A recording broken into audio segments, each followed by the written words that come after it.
So here we are sitting in the dining room of Julia and Sihle's house in Witpoortjie, 4147.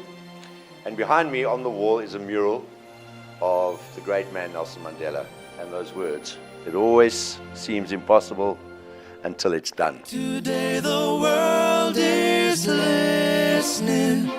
When Madiba speaks, it is words full of... It all started a year ago on this day when we put out to our listeners, first of all, to nominate someone who would love to be able to achieve their dream, who'd love to be able to say it's done, but circumstances were just too impossible. And Julia and Sihle were two people who were brought to our attention by somebody that nominated them. And their story was one where it was almost impossible for them. They were living in a shack. The shack was situated on the foothills of a mine dump under electrical cables.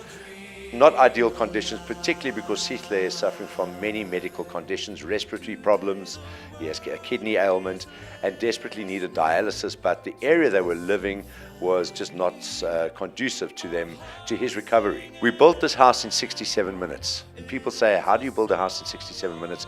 We built it on radio, the theater of the mind. So as we opened up the lines on Mandela Day, we said, how and what can you contribute to building Julia and Sihle, a house they can be comfortable in and a house that can give them living conditions that will give them a bit of dignity. I'm with Julia and Sihle, the MEC, and Derek Steyn from Calgo M3, who has the keys in his hand to hand over to Julia right now, who's got tears in her eyes. Sihle's got his hands over his face, can't even believe what he's seeing right now.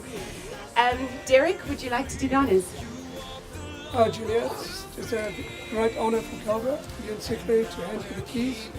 May you live happily in the house and have a blessed life.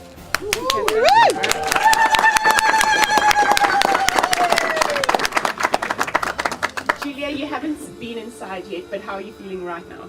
I'm feeling so excited.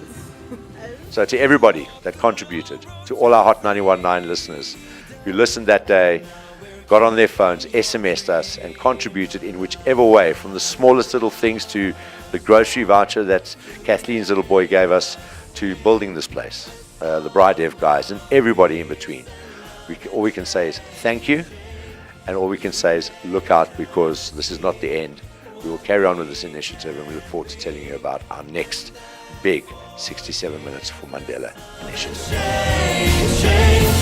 You made us see what we can be, and that forgiveness sets our spirits free.